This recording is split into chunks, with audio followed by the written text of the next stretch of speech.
just waiting to see it. Once I s- okay.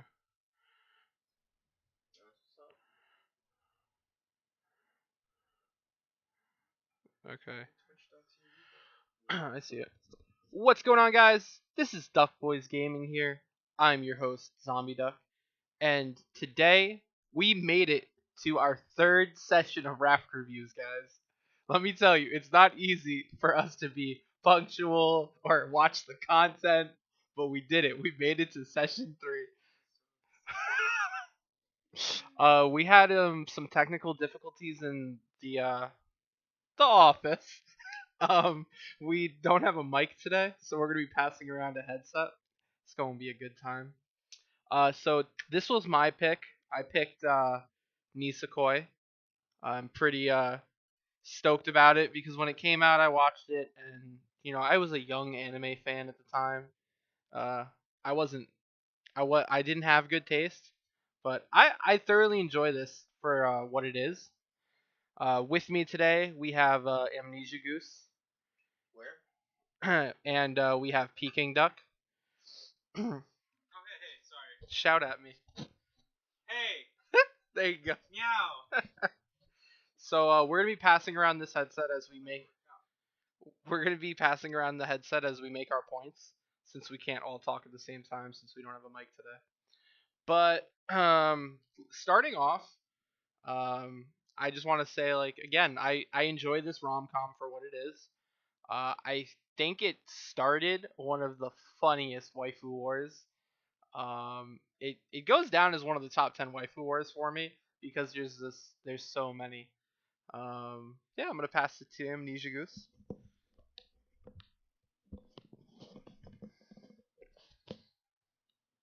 All right.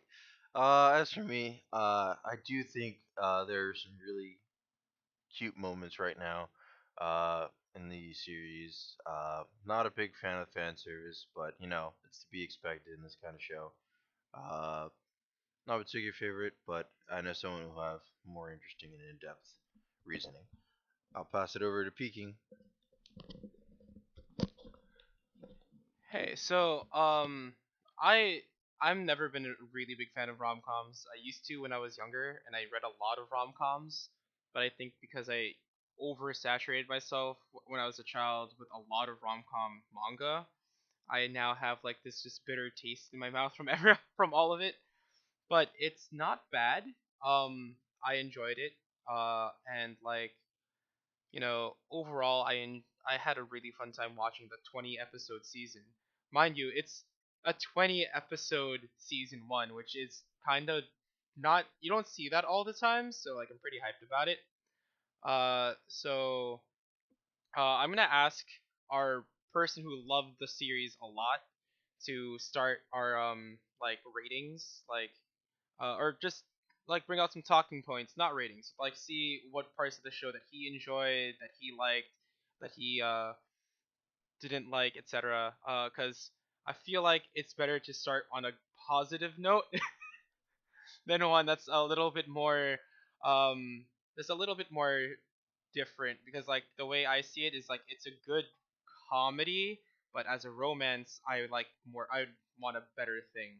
So I'm gonna pass it over to our main dude, Zombie Duck.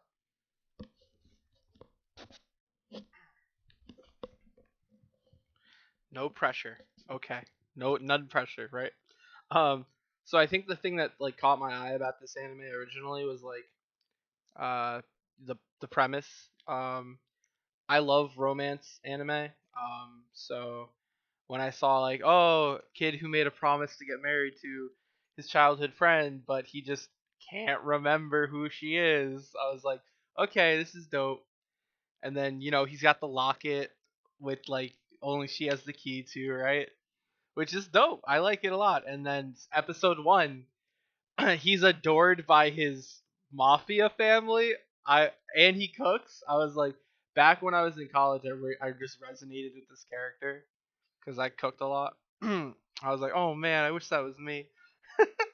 So fast forward to like episode five, where now we have like, we don't just have Chitoge.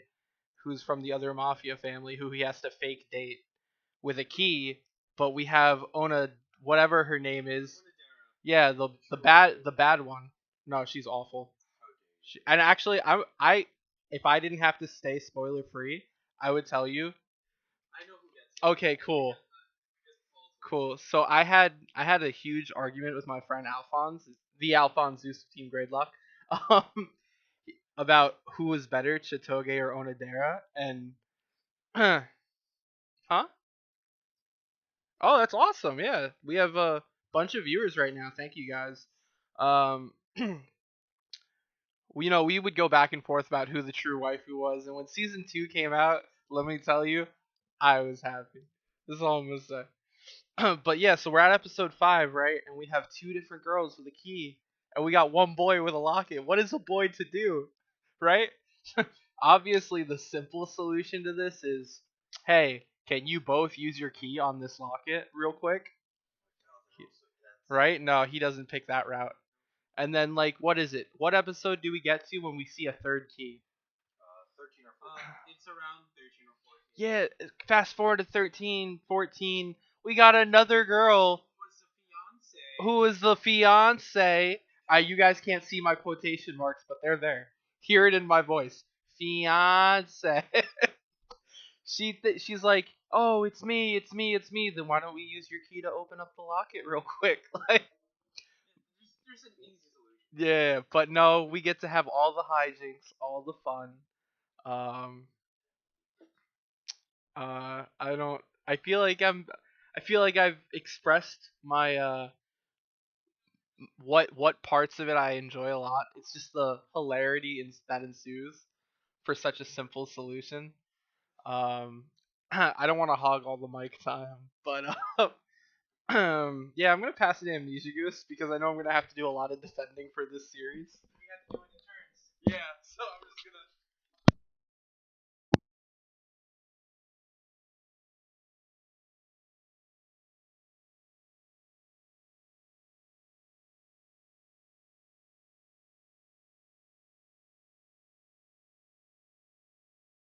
technical oh technical difficulties. This always happens when the Fire Nation attacks. My bad. Um, you may not know, but things and reasons. Anyway, so I do enjoy this series a lot. I find it very cute in some places. Uh, the thing that truly you know thing that truly bothers me has got to be the density of the characters. I mean, if these characters were any more dense, that they have their own gravitational pull. Uh, it's funny because like first thing he goes for, he's like, I'm a straight ass Gonadera. Hey, by the way, that key, yours, is it mine? She responds with, no, dense. It just stares you right in the face throughout most of the show. The density. Uh, Going past that, let's think. Uh, Sorry, I can't agree with you. I can't. The owner Dara is the better waifu.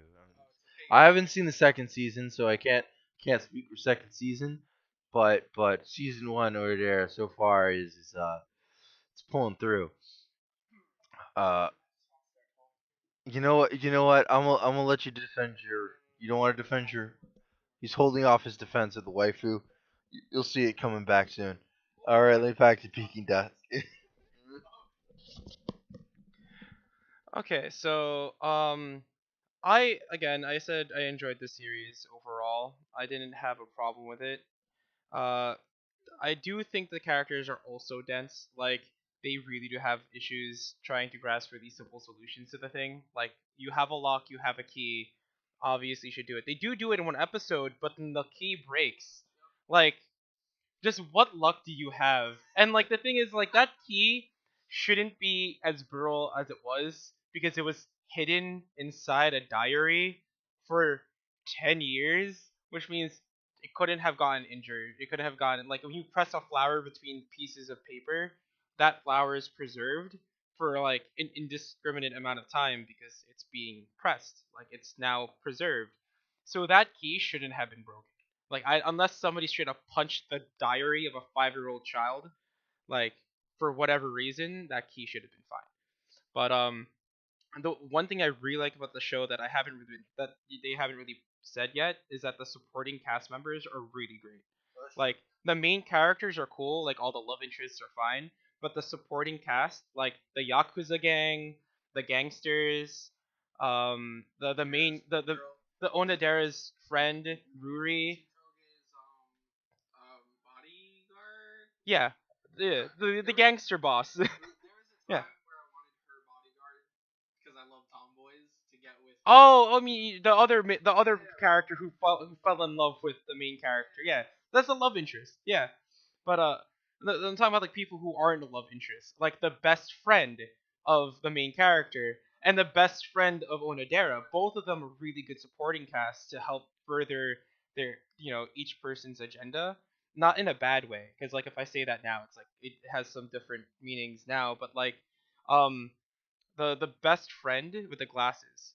Been friends with him since kindergarten. To be honest with you, if that was like I could see him as you remember Andreas, I could see Yeah. Andreas being that character. Anyway, so that character, the reason why he's so great in my opinion is like he has a he likes people. Like he knows that the main character likes all these girls. Like he knows he has feelings for all of them in some way or shape or form, and he just like let's make all of them an option for him.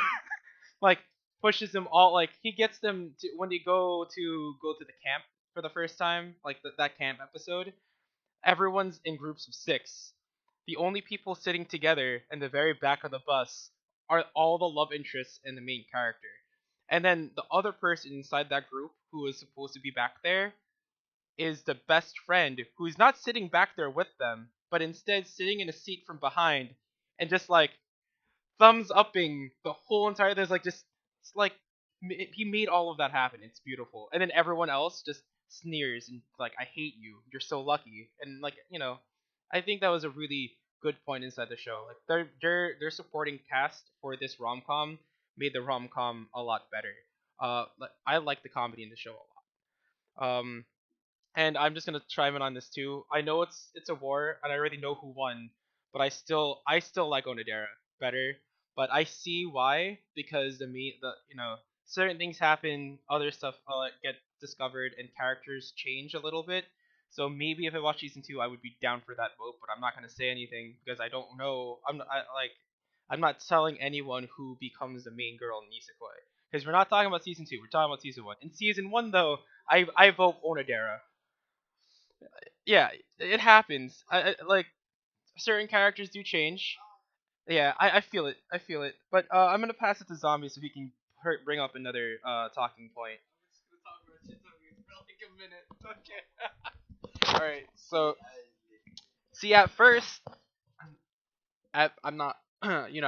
At first I was all about Onodera. Like the first 12, 13 episodes, I was like Onodera. I was like orange haired girl, you're cool, but like Onodera. I was like, why? Not the blonde and the orange. I was like Chitoge, why are you such a B word? I was like, why are you such a gorilla? But you know, as I kept watching, I was like, hold on, Chitoge's got some character development going on, and you know, by the end of season 1, they're in a really interesting spot. If I could be recalling incorrectly, is the end of season 1? It is the play. Okay, because okay, yep, okay, It's the play, and at the very end of it, Onodera and him are in the secret area that right, right, sees, and then they do the thing. But after that is just like a little bit afterwards, and then right, right. So I felt like the obvious um ship was the main character in Onodera, and then I just saw that character development in Shitoge where I was like, this is more interesting and like I'm really enjoying this. So that's why I started like shipping Chitoge and the main character a lot because I was like they have a lot going on, a lot more than like what I initially believed. Let's talk about tropes. This season 1 has an episode for just about everything. Season 1 has an episode for just about everything. We've got a festival episode, a beach episode, a sports tournament thingy. Remember when he's teaching Onodera how to swim? Yeah. What else? There's a bunch. Help me out, guys. There's more. There's more than just three. Hot Springs episode. There was a cooking episode.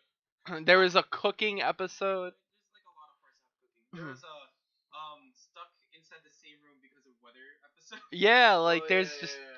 there's so many tropes. It's kind of wild. Like that's just I like all these different scenarios and like how I felt like I didn't have to watch necessarily. I didn't have to watch the episodes in order to know what was going on because they just kept throwing tropes at you. You know what I mean? Like each each episode almost felt like there was a time skip between them.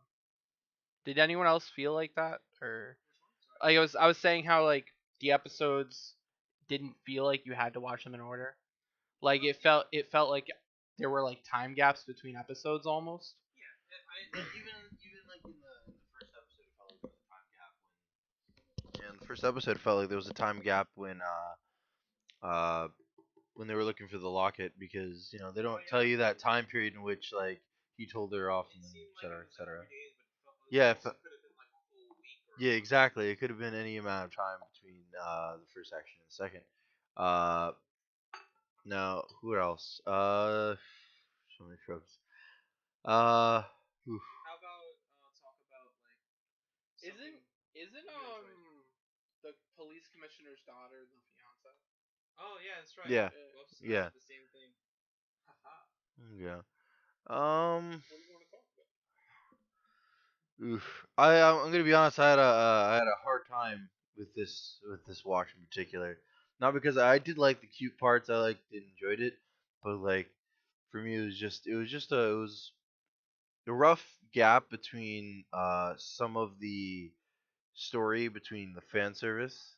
Like there was big gaps between fan service and the story, and I feel like the story got the back burner in some of the episodes, which I was a little disappointed in. And like when they finally got to those areas, they were really good developments overall. Um, I'm not very good with these details, but I could really get myself into it in certain ways. No, that's fair. That's very fair, Amnesia Goose. It makes sense because amnesia. It's pretty terrible. Um, Thank you. Personally, I also have problem with fan service, but there's some fan service that works for the show because the show is a rom com. It does play into it. But my issue is that there are many parts inside the show where the fan service was not needed. Like there is just a scene with people talking from the side, so the side characters all have haircuts. They already have like designs they could use.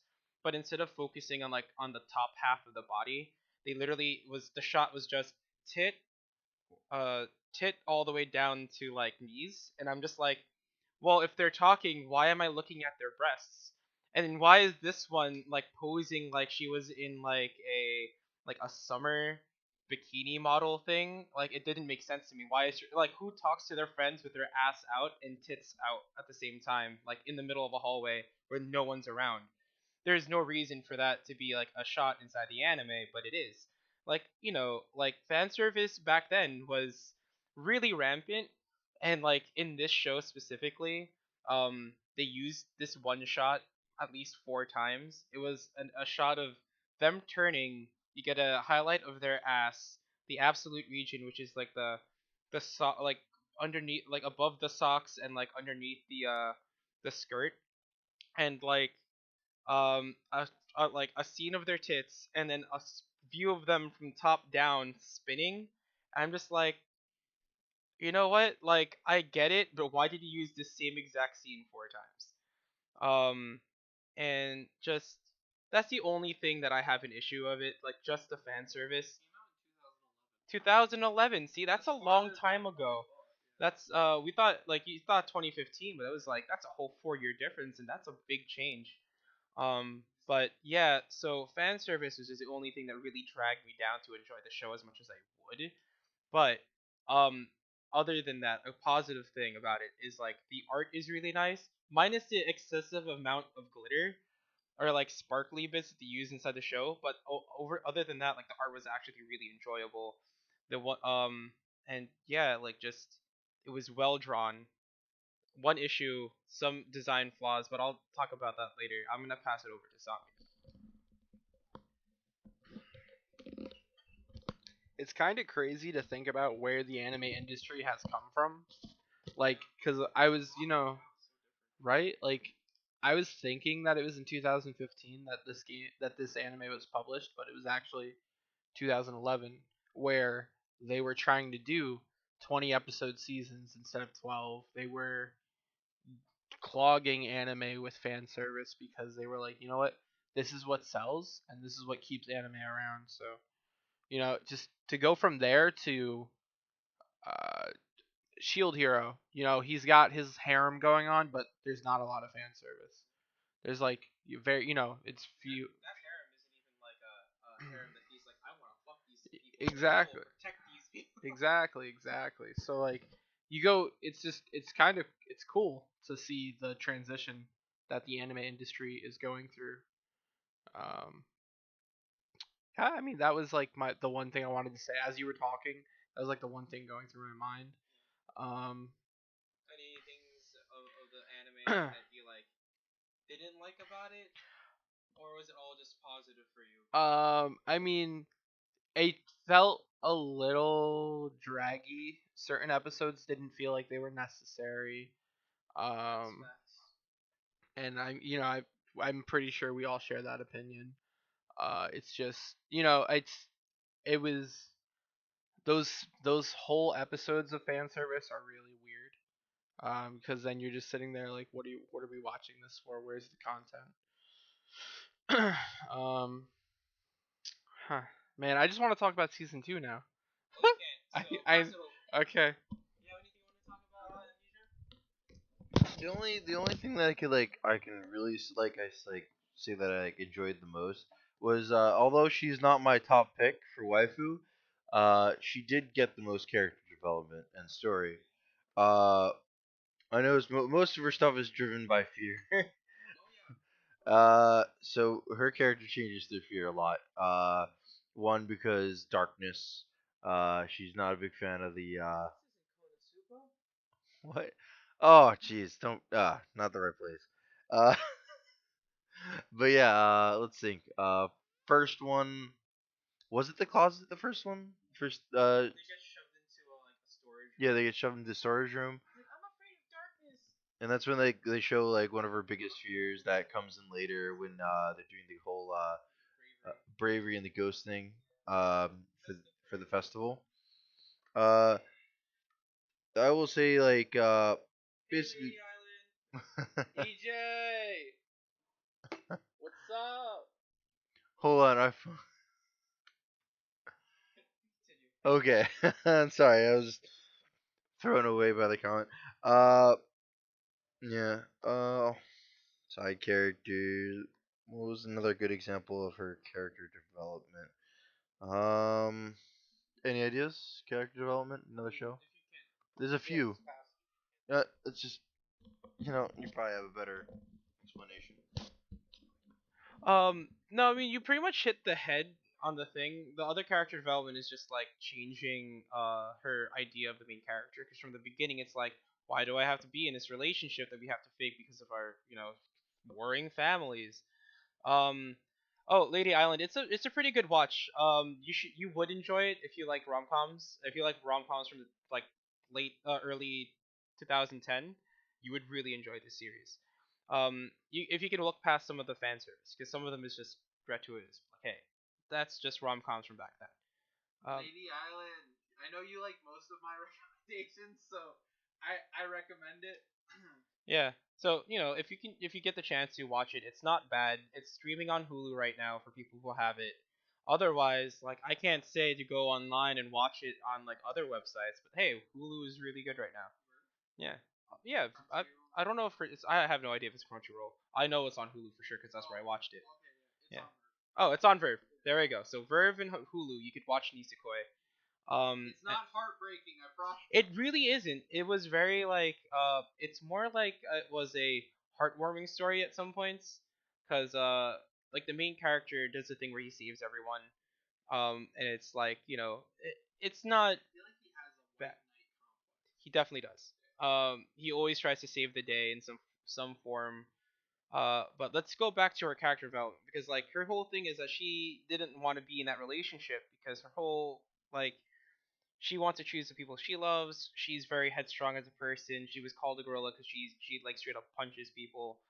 Um, and like she can protect herself. She's an independent lady who can deal with her own problems.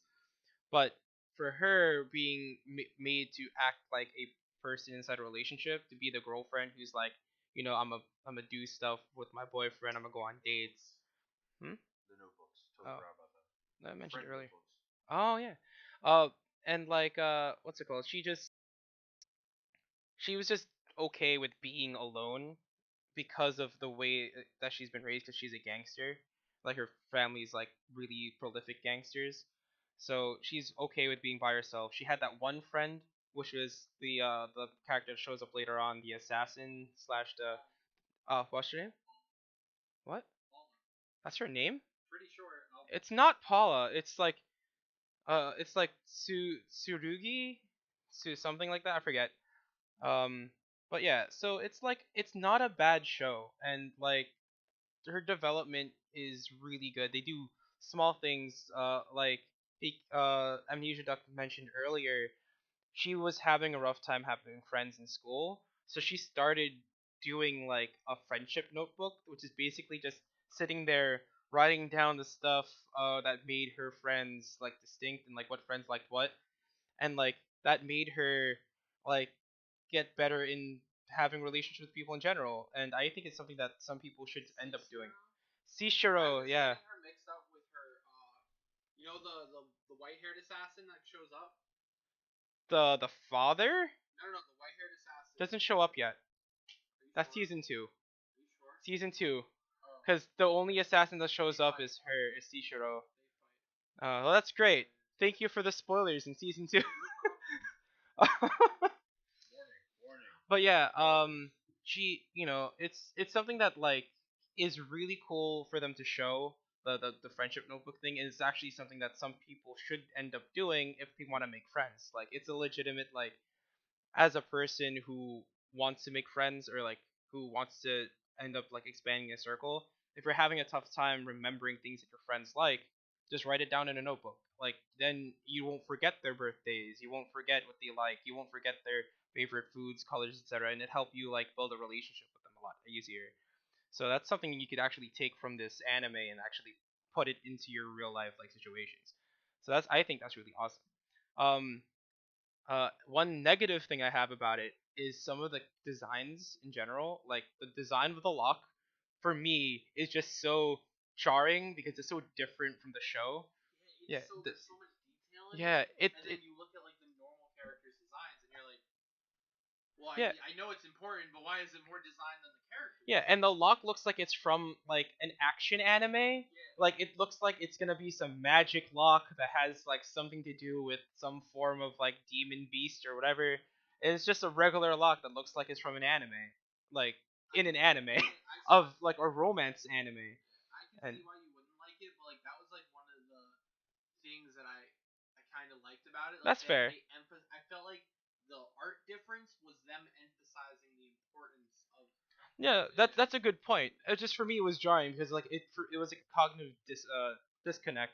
But the other thing is like I know it's a rom com and I know that it's a school setting, so they always have school outfits. But for me, the skirts were basically like really short skirts. Like I was watching it, I'm like, why is why is the skirt just barely covering their ass? Like this is a really bad design for a school. But at the same time, like I get it. It's an anime. It's something that people enjoy, and I'm not gonna fault them for that because it is, they didn't do straight up panty shots. So like that's what I appreciate. Like the short skirts were short, but it wasn't just blatantly here's a picture of their ass. But they did a lot of tits this season. So but I'm gonna pass it over now. Like that's like my 2 cents on like the design stuff. So here is Zombie. Talking about this series again is making me relive my love for the series, and like it's making me realize like at one point I almost got a Nisekoi tattoo. Like I was really close to getting a Nisekoi tattoo, and it was gonna go where the Snorlax is. Like it was gonna be big. I Mark drew it. Oh yeah, I remember. Yeah, yeah, exactly, Zuko. See, that's how much I love the series. Like it was really fun, and like for me, I almost never get into rom coms. Like I love romantic anime, I love action anime. I don't do comedy anime. So like anything with comedy, I could not f with. I oh hey Ryan, what's up Ryan? How you doing, bro? But yeah, so like for me, like um, for me it was just I can't get into comedy anime, and I don't know why. It's just I don't associate funny good times with anime, and I think that's just because I'm used to watching mostly action anime. We will yeah, we'll talk about that later. Right now we're talking about Nisekoi, man. So like yeah, it's just oh nice Ryan, that's awesome. Let's talk about Seishiro for a minute. The journey that Seishiro went through alongside Shitoge was pretty lit. I Um, agree. That was a really fun relationship. yeah, so Seishiro is a hit woman that works for Shitoge's gang essentially, or her family's gang, because she's not in the gang. She's technically that. Technically, she's in there.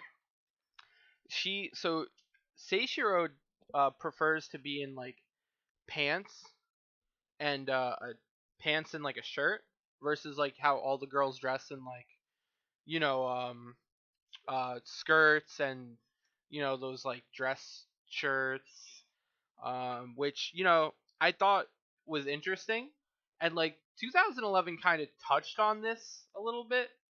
It was weird for like back in like 2011, people weren't as like open as they are now. Yeah, that's fair. So for like Reiku to go to her and like be like, "Hey, you can dress however you like you're just know like you're beautiful."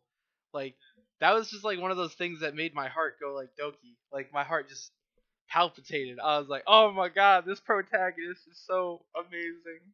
I honestly think the fact that they threw in a reverse trap was really funny. I was Yeah. like, oh my god, there's a reverse trap inside his hair. Yeah.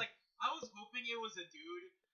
Uh, I was hoping it was a dude too. Like that whole time I was good rivalry. yeah. Inside the thing. I was like To fight for I was Chitoge. like, "Oh my god." I always see these characters coming. I always Yeah, think no, they're adorable. I always think they're the most Yeah, adorable I love these. I love that trope. Like when they first introduced Seishiro, and you're like, oh my gosh, Seishiro's gonna beat up Reiku. Reiku don't fight like that. But then you find out Seishiro's a girl. Loved it. Loved all of it. And then no, that's spoilers. We won't talk about that. Yeah, but yeah, Reiku is an accomplished assassin. Sorry, not Reiku. Seishiro. Seishiro. Yeah. So I love Seishiro's character a lot.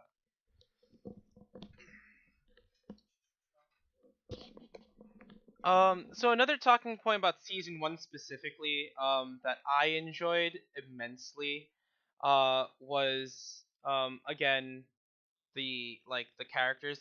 All the characters are really fun. I hated Chitoge for a while because she was such a dick, but we talked about her character development. Now I want to talk about Onodera, because Onodera is the one I like a lot, and there was a whole war that we were talking about before, where there was like waifu, who's a better waifu, and I know what happens at the end. I'm not gonna say anything, but my favorite is still Onodera. Onodera is my favorite, not because of like I think they look better together or anything like that. Just I like her personality more than everyone else. Um, she she does this thing where she's like, oh, I like him and I really want to be with him, but then like when she finds out that they're dating for the first time, like dating air quotes, like she feels bad, and she's like, you know what, I'm not gonna pursue it. Like, I'm gonna let them date because I shouldn't stop people from being happy. And I think that's a really like adult decision for a person who's 16 or 17 inside the show. I think it was 15 actually, because there were 5 when that promise happened, and it's 10 years later. So a 15-year-old to make that decision to be, I'm gonna respect their boundaries and not continue on my advances.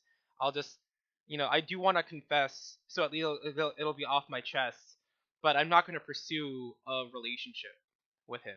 I found that like a really respectful decision. Thank goodness it's a Yeah. supporting character, not Yeah. right out of it. Yeah. And I was just like, that's really awesome.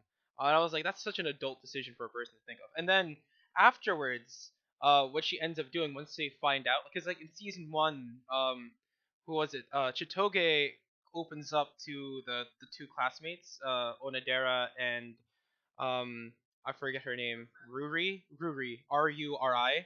She's like, we're not really dating. It's just this thing with the families, and we're just pretending to date.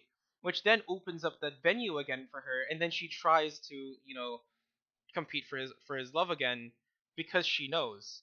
So, now that it's actually like okay for her to do it, she's like, you know what? This gives me the green light. Let me go try. And like that whole episode where they're stuck in the typhoon, which is I think episode 14. I don't remember it because it's one of my favorite episodes. It was great. I know her nickname is Ruri, Ruri. Cause it's the one with the glasses. It's Onodera's best friend. And like, hmm? The true wing. Yeah, she is really like the best wingman. When I say great supporting characters, she straight up like got her into so many situations that like only a wingman of like god tier efforts could do. Like a date that's disguised in getting a present for a birthday girl, where it started off in a cafe with cute ass food. Like, there's no reason why you should do that just to look for a gift. That's clearly a date. There's no covering that. But again, she tries her best to make her friend have fun, and like just her whole struggle with like, do I like this person? I'm a back away, and then like, oh shit, all lights are green. Let's fucking do this. Like, I fucking love it. Like, I enjoy that. I'm still rooting for her, but season 2 is gonna tell us the main answers, and the answers that we all seek of who's gonna be actually with him. And I swear to God, they're probably gonna like introduce like 3 more characters that might be like love interests. Like, okay, but like, I'm not gonna say anything because I want to be surprised. Yeah, but yeah, it's Onodera is a great character. I like her a lot. Regardless if she wins the fight or not, I still will be on her team regardless. But I do appreciate Chitoge because she is going through a lot of character development, so I can only imagine what happens in season 2. Because season 1, all of her development happened very gradually. Like, it was happening from the very beginning, not just like in the very end. It was just like a slow build up, and at the end it was just like an explosive. Like, you know what? I don't hate you, and I'm mad that you hated me for a second. Like, she did the whole cold shoulder thing. I was like, this bitch doesn't know. But yeah, I'm gonna pass it over to Zombie again.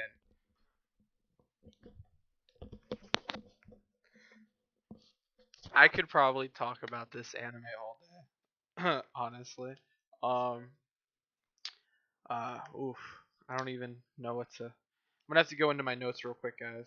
Just Just take notice. I, all right, relax you. Uh, let's talk about one of Peking Duck's favorite characters, Shu, Reiku's best friend. My first watch through of this anime, I just honestly I found him annoying. I was like, why? Yeah, I was like, why are you here? I was like, can you go somewhere else for one episode? But after my second watch through of it, I was like, you know what, Shu? I see you, bro. He real just like Peking Duck talked about earlier. He really was like the ultimate wingman. Like he just enjoys having a good laugh with his friends, and he just wants his friend to be happy. And sure he's a little perverted, but it doesn't take away from what he would do for his friend Reiku. So one thing I want to bring up. So in in the episode after they come back from the camp, uh, the best friend has a series of photos, and the photos. Oh, yeah, I'll just grab the headset for a second. So there's a scene an episode after they do the camping episode. There's the photos that they can buy, and it has a bunch of photos in it, and the main character, I forget his name now, even though I should remember his name. It's not Chitoge. I just put him down as MC in my notes, so like that's gonna be fun. But yeah, so the protagonist sees a picture that has Onodera getting undressed and like takes it away. Reiku? Okay, so him. Reiku is just like, oh no, Onodera is getting undressed. No one's gonna buy this photo. Takes it off, runs away.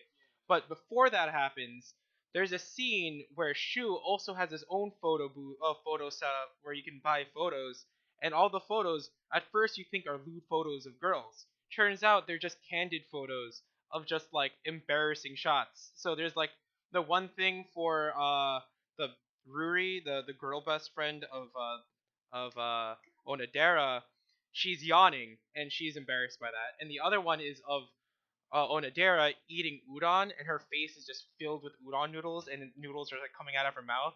And like, I thought that was a really good like twist on the like perverted guy having photos being sold, and it turns out it's not even perverted photos. It's just candid, cute, embarrassing photos of people. I'm pretty sure she has some of dudes because he's a very business oriented man. There is a coupon bet that happened. There was between the fights between the reverse trap and the main character. So obviously he's not just gonna keep it as candid, embarrassing photos of girls. He probably has some of dudes for the girls to buy, but that doesn't get highlighted. But I'm pretty sure, like in reality, he probably has both. Like it's a safe assumption that he would do that.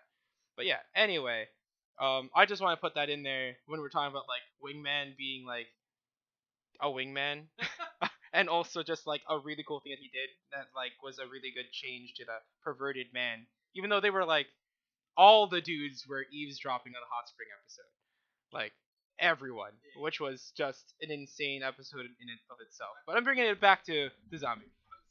I was gonna say, I feel like that's part of the hot spring trope.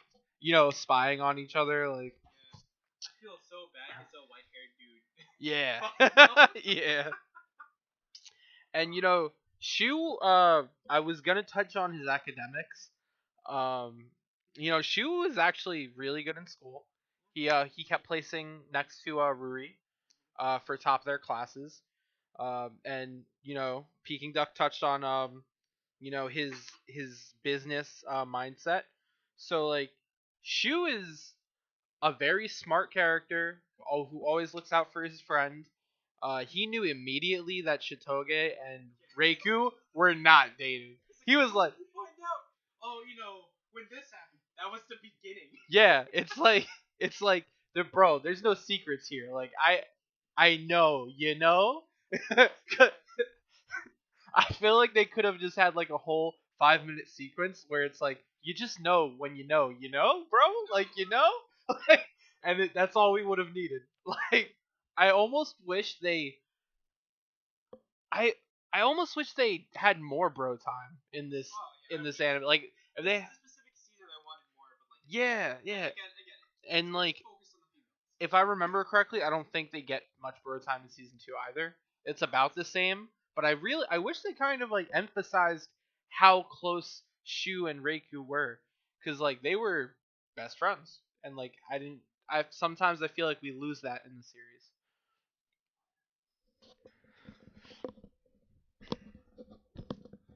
So, Amnesia Goose is having trouble trying to find some points to talk about, and that's okay. Amnesia is a terrible thing. So if you guys ever get it, I know you probably won't remember that you have amnesia because you have amnesia. You don't know if you have it or not. But like, get some rest, go to a doctor, have fun. But he doesn't have insurance, and he's also a duck, so it's it's not gonna work out for him. He had to go to a vet. Anyway, the main whole thing about the series is like the locks and the keys, right? And the one thing I want to bring up because I took a note about it is that like the story there's an easy way to figure out who was what. because inside the stories, in the flashbacks of the anime, there's one distinguishing factor that like changes who you know is gonna be the main character. Because inside Onodera's backstory with the main character, uh, she's like, "Oh, he gave me a key, and I've seen that locket around his neck," which means that he didn't get that locket from him. He already had it, and his backstory is that the girl gave him a locket. So from the very beginning of that backstory, you already know Onodera is not the girl that he promised to, because the main distinguishing factor between everyone else is that he got the locket from the girl. So if he gave the key to a girl and the girl didn't give him a locket, we already know that that's not the promised girl from the very beginning. You know, I never picked up on that. Yeah, I'm gonna be honest. I was watching it. I was just like, these people forgot one giant thing. Uh, he is looking for the girl who gave him a locket, and everyone else is looking for a person who gave him who was given a key, but they never gave him a locket. So like the But old like I like how we have like three keys presented, and we have yeah, three like similar backstories. yeah, and um, so I want to bring it back to the birthday party, the surprise birthday party, because that really throws a big twist into the whole wrench of this like plot. Like like from the beginning, from the setup from the beginning, you're like, oh, okay, so this that and this, and then like shit happens, and you're like, okay, so all that stuff that we thought wrong. And the reason being, okay, wait, so beginning of the surprise birthday party, the thing that I put a note on for that specifically is everyone popped streamers, but one random gangster shot a gun. Like everyone was popping streamers, and this one guy was like, "Hey, you know, it'd be great if I just shot into the air with this pistol." I'm like, and nobody noticed, nobody reprimanded anybody. But there was just a random dude shooting a gun in amongst a bunch of streamers, and I found that really hilarious. I was just like, it's not a gangster party or a yakuza party until someone shoots a gun into the air. And that's I think really great.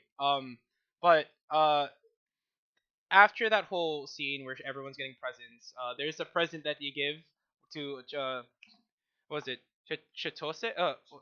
Shitoge, where I just got it. Her name's Shitoge, right? Guess what toge means in Japanese? Bean sprouts. And his nickname for the main character, her nickname for the main character is Bean Sprout. Yeah, I don't know what the word for gorilla in Japanese is, but I swear to God, if it has anything to do with, if it's the main character's like part of his name, I'm gonna flip. But anyway, he gives her a gorilla with her hair, and I thought it was the funniest shit. I was like, holy fuck, how mean can you get? But it was like it's all playful. Like it was really cool. But after that whole scene, the father of Chitoge approaches us, the main character, and he's like, "Hey, so like, this, that, and the other." And he basically reveals that all three of them were friends 10 years ago. Like they used to play together a lot. And I'm just sitting there like, bro, wait, what the fuck? Because like, if Onodera and all three of them are playing, how the fuck is Onodera's family, the sweets business, chilling with a bunch of gangsters and yakuza? Like, what the mom is definitely some form of like big business dealer because she's really like she's a great mother. Like she's just like, I'm gonna deal with this business, raise a child, and no one's gonna stop me. No one stopped.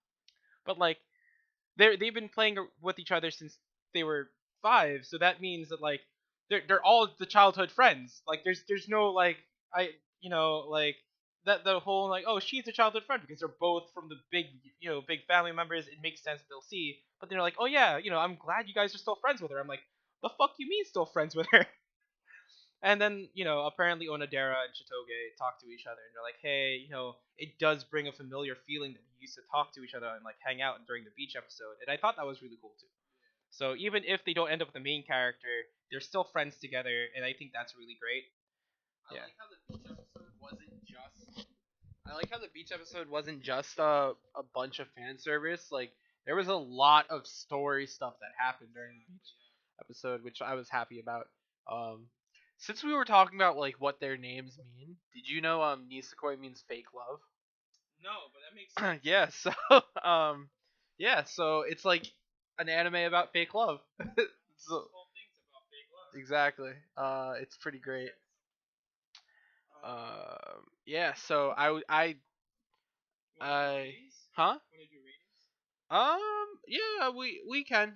So for animation, I'm trying to keep in mind that it was back in 2011. So like,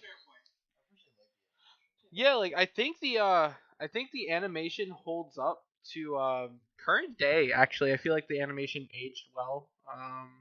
I really like the emphasis on the keys and the locket. For animation, I'll give it a. I want to give it a like a 9 out of 10. Like it's right there. Like it's if it had modern day animation, you'd hardly tell the difference. I feel like. Um, for overall plot, um, it stayed really true to the manga. I read the manga too. So I guess I'll give it a 10 out of 10. Right for story, they stayed true to the manga. They didn't change too much. And I really enjoyed how they managed to wrap it up in season two, where like you know, no, I'm saying like overall though, like because like you know how some anime find out we only have one more season and they just can't wrap it up, so they leave it on a cliffhanger. I like how they found out they had one more season and they wrapped it up in a nice bow tie. So overall, I'd give it God, I love this anime. I'm gonna give it a 9 out of 10 because I don't want to. 9.5. I don't want to give anything a perfect score. All right, we'll give it to Amnesia Goose, who's been quiet the entire time. I think he forgot how to talk.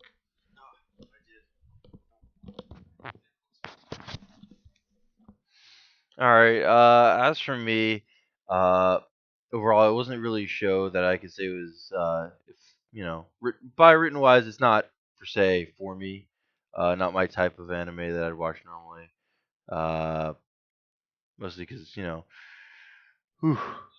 I'd say animation wise, I did like it a lot. I thought the animation was good regardless of year and style. I'd put it up there at the nine range, 9 out of 10. Story wise, I wish there was more than what I felt there was.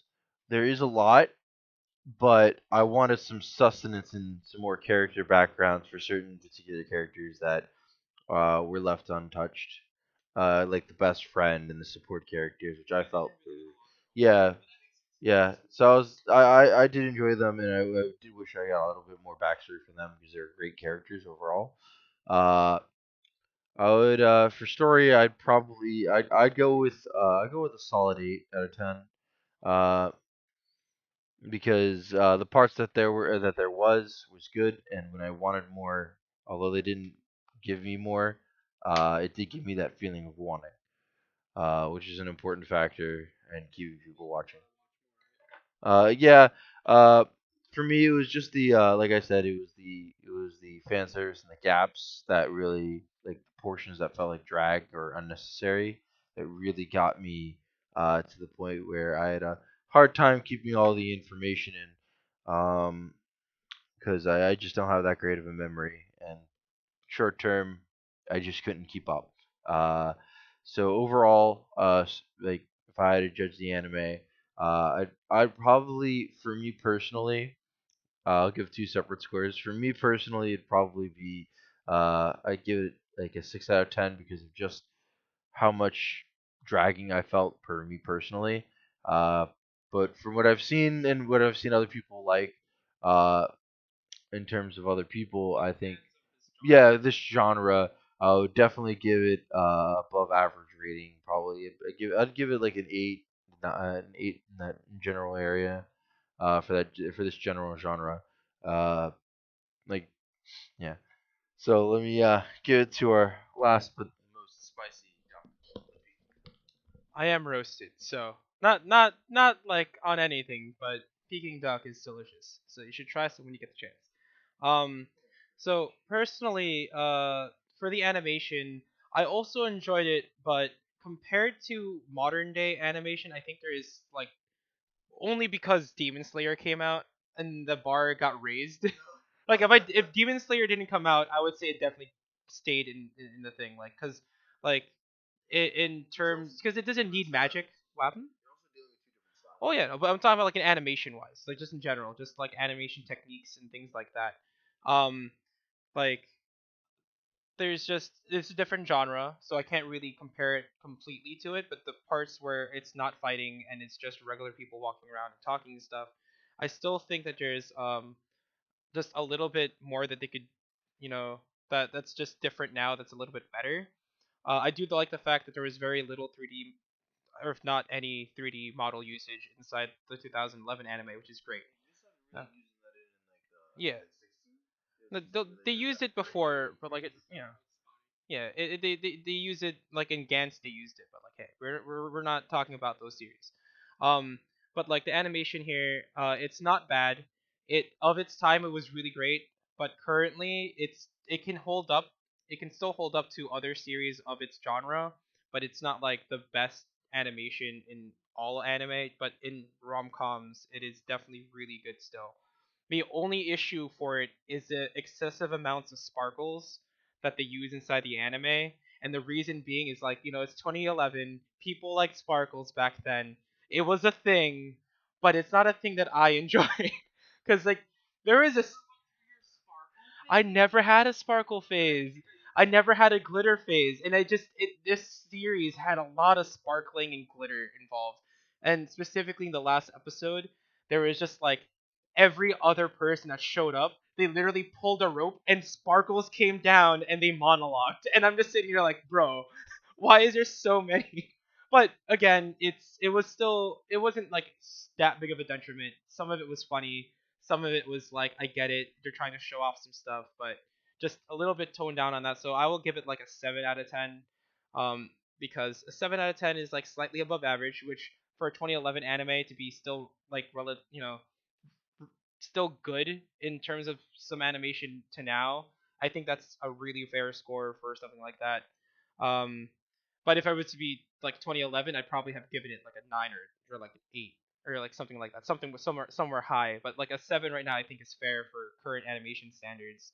Storyline wise, for just the plot that we've watched in season one, from someone who's never read the manga, who's just watched the anime, and went specifically for plot stuff. Um, I think the story itself isn't bad. There are some things that are glaringly like, they could have done this, they could have done that. There's like some things that just doesn't make sense that why they didn't do it.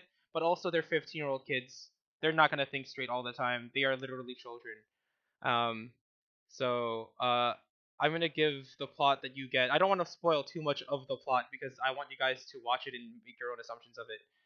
But well, we talked a lot about it. I would give it like maybe probably still like a 7 or 8 out of 10 because it's a solid plot. There's just again some things that haven't been answered yet for me in season one that I'm still like looking forward to watching. So maybe the score will go up if I watch season two. But as of right now, it's still another 7 or 8 out of 10. So overall, as a person who doesn't really enjoy rom-coms, who doesn't really enjoy the comedy generally, or like romance generally, I'm still giving it like a 7.5 out of 10, which is a good score for something I'm not really into. And the reason being is because again, the cast has really good like background characters or like supporting characters. The MCs all have their own different flavors that are really cool. And they like again one of the only places that I know have a reverse trap, and the only other one I can think off of my head is what's it called? Ouran High School Host Club, because the main character dresses up as a dude inside the host club, so that's technically a reverse trap, but it's not relevant to the story. In the sense, not relevant to the romances. Um, or is it? I don't remember. Anyway, overall, 7.5 out of 10 would recommend to people who don't like rom-coms too much. Um, just to experience how rom-coms were back in 2011. So yeah, I'm gonna hand it over to Zombie for uh, goodbyes and announcements for the channels if we have any. If we have any.